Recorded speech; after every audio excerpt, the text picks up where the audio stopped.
Allahumma salli ala Muhammad ya Rabbi salli alaihi wasallim. Allahumma salli ala Muhammad ya Rabbi salli alaihi wasallim.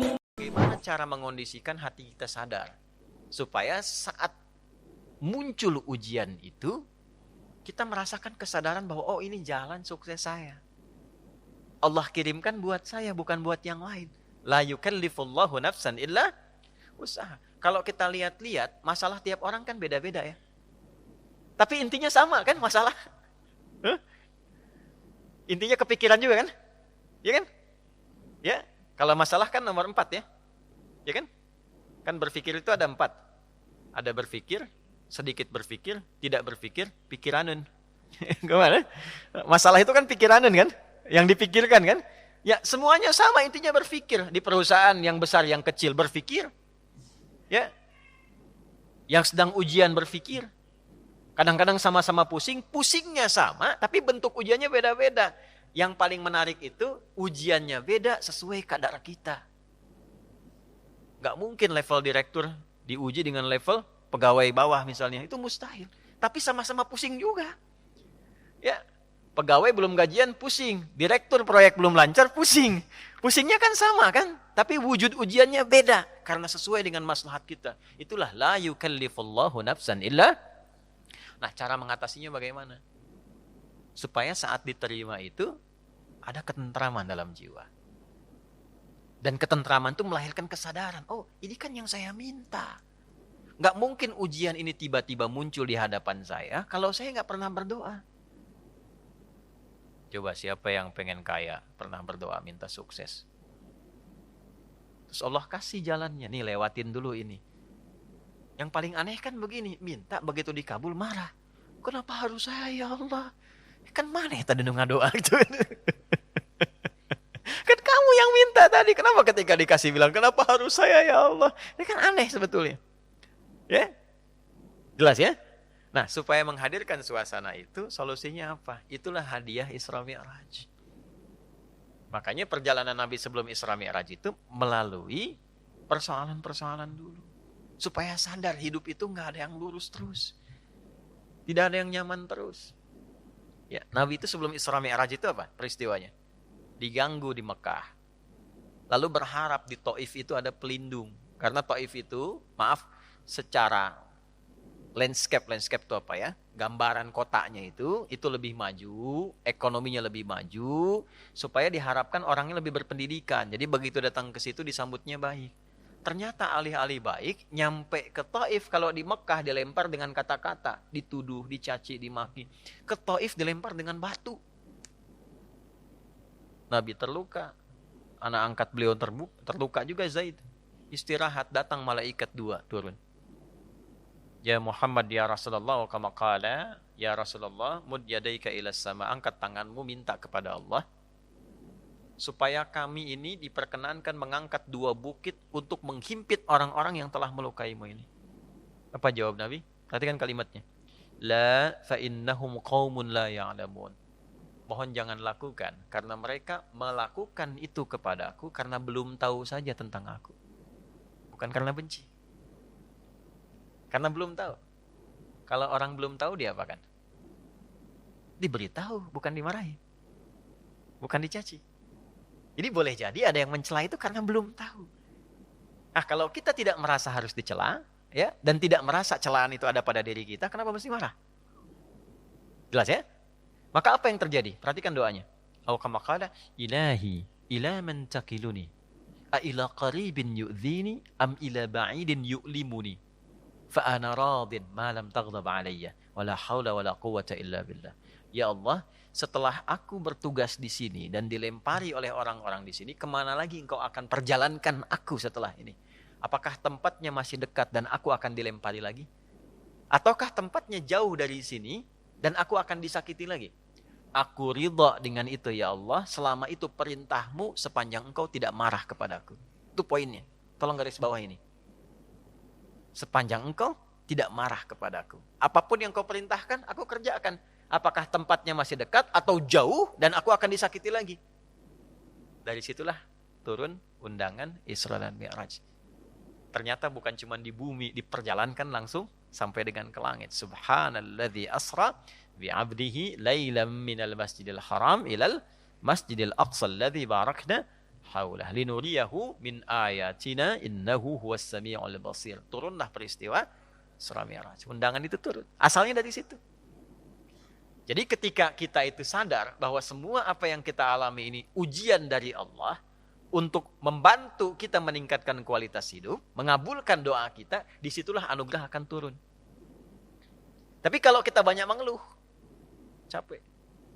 Ya, ini saya kasih gambaran gini. Ibu tahu cacing nggak?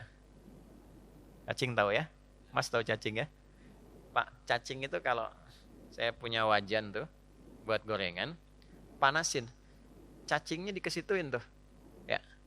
Kalau belum panas kan dia diam ya. Kalau udah dipanasin dia ngapain? Rungkel-rungkel tuh. Orang Banten rungkel-rungkel. Ya. Ngapain cacingnya? Hah? Gerak-gerak gitu kan?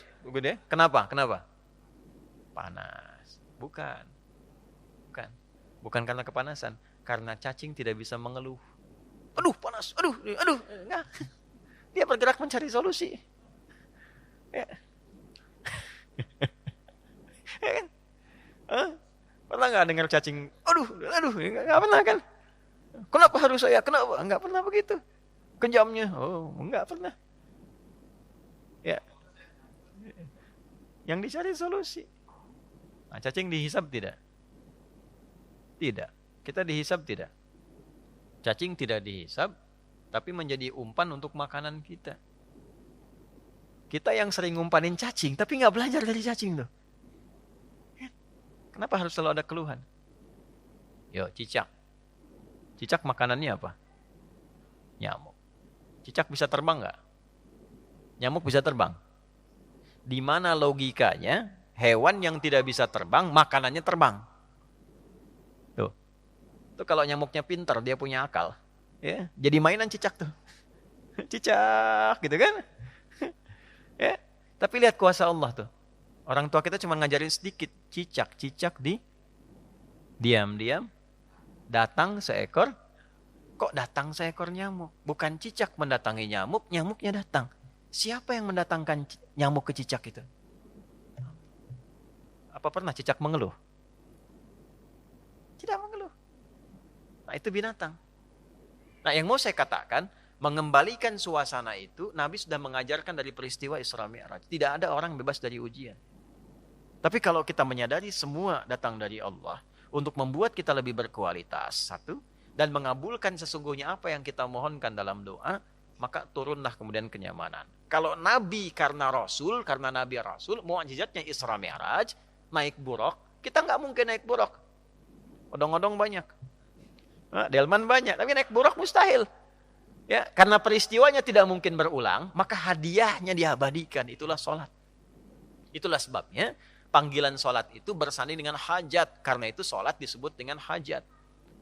Kebutuhan. Wasta'inu bisabri was sholat. Kalau punya masalah, terima dulu dengan sabar. Dan lakukan sholat. Nah, jadi asalnya sholat itu diperintahkan oleh Allah lewat Rasulullah untuk menyelesaikan semua masalah kehidupan kita. Makanya dulu orang-orang yang punya hajat, punya masalah, itu melakukan sholat. Nabi Zakaria punya masalah. Diuji dengan keturunan. Rambutnya sudah memutih, fisiknya sudah letih. Maaf, istrinya divonis monopos dan mandul. Secara medis gak mungkin punya keturunan. Maka apa yang diperintahkan oleh Allah? Diilhamkan sholat. Di Quran surah 3, ayat 38 sampai 39. Ya. Hunalika da'a Zakaria rabbah qala rabbi habli min ladunka dzurriyyatan thayyibah innaka sami'ud du'a fanadathu al malaikatu wa huwa qa'imun yusalli fil mihrab annallaha yubashshiruka bi Yahya. Setelah manusia mengatakan enggak mungkin kau punya keturunan, beliau salat. Dalam salatnya beliau memohon, ya Allah, semua memvonis aku tidak akan mungkin punya keturunan, maka aku menyebut namamu yang memberi tanpa punya batasan. Hab namanya. Dari Wahab. Ya Allah, saya minta darimu saja. Karena orang lain mengatakan nggak mungkin. Saya minta darimu yang tidak punya batasan. Engkau pasti mendengar doa saya. Kalau yang pada maha mendengar juga tidak terkabulkan, kepada siapa lagi saya mesti meminta?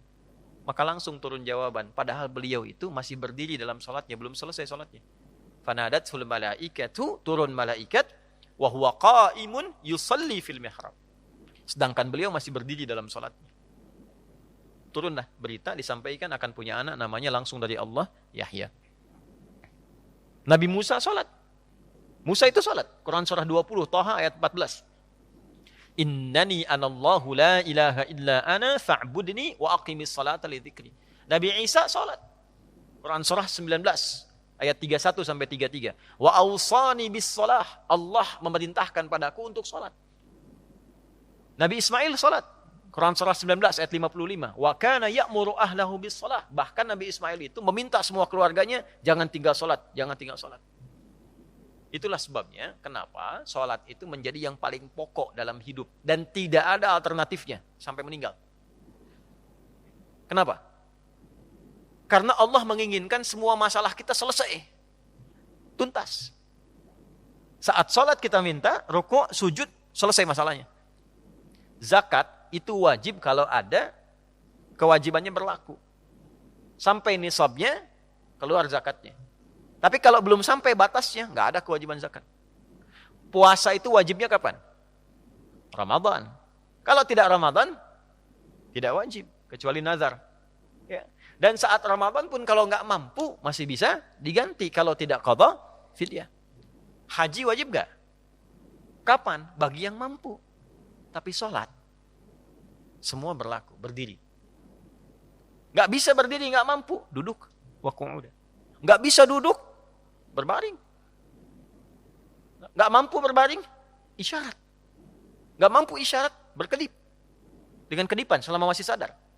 Nggak mampu berkedip, disolatkan. Kan sudah selesai. Ya. Ya, sampai titik akhir tuh. Ya, sampai titik. Kenapa? Karena Allah tidak menginginkan semua hambanya siapapun punya masalah yang tidak selesai. Duduk punya masalah, selesai. Berbaring punya masalah, selesai. Itu masalahnya. Dan tidak ada orang hidup yang tidak punya masalah. Ini subuh kan baru berapa menit tadi kita lewat? 30 menitan. Ada nggak yang nggak punya masalah sekarang? Nggak ada. Nanti subuh ke zuhur pasti punya masalah lagi. Kalau sholatnya benar, selesai. Itulah asalnya.